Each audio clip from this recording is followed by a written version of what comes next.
review will be on Daredevil. No, not the movie from 2003. The Netflix original television show. This show was created by Drew Goddard, starring Charlie Cox as Daredevil. This character was originally created from the Marvel Comics by the writer Stan Lee. It's the story of Matt Murdock. As a child, he suffered an accident which resulted to him losing his vision permanently. But he isn't an ordinary blind man.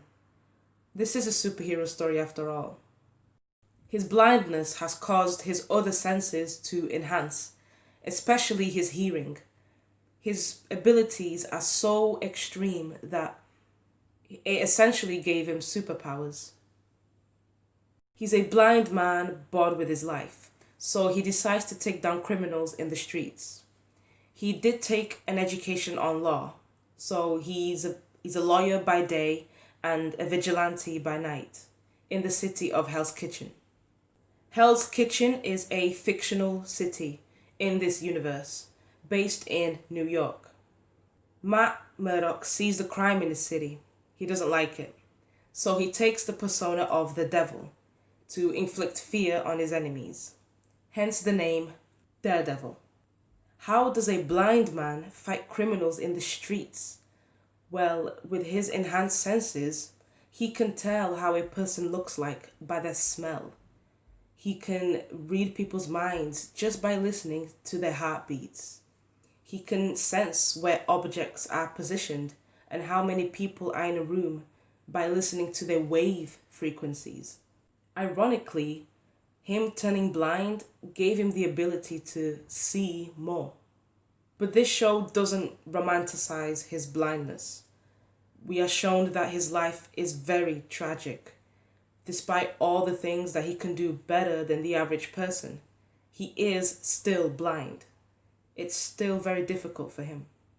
They dive deep into his psychology. He shows symptoms of depression, so severe that the only way he gets relief is if he puts himself in dangerous situations. It's the main reason why he decided to become a vigilante.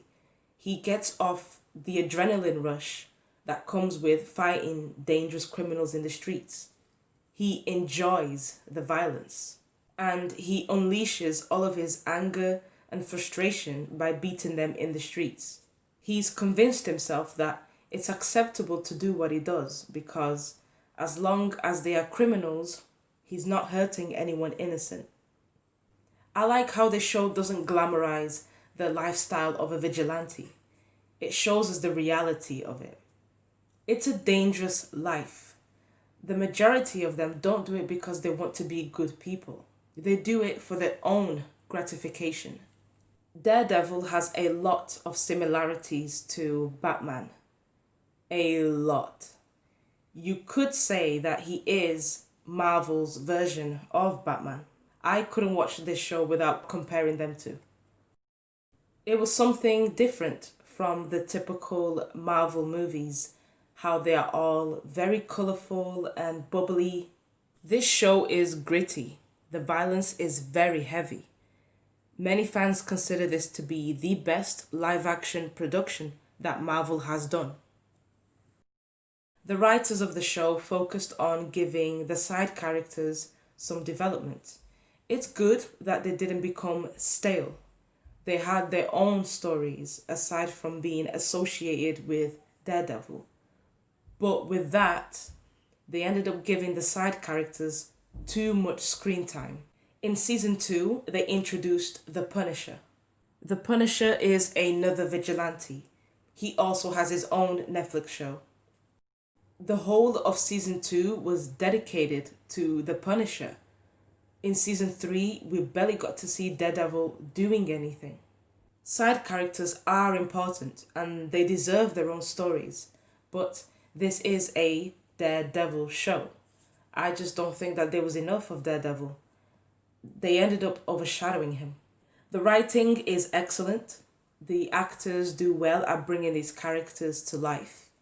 This show started production in 2015 It only lasted for 3 seasons. Unfortunately, it was cancelled, which is a shame because the last season was left off at a cliffhanger.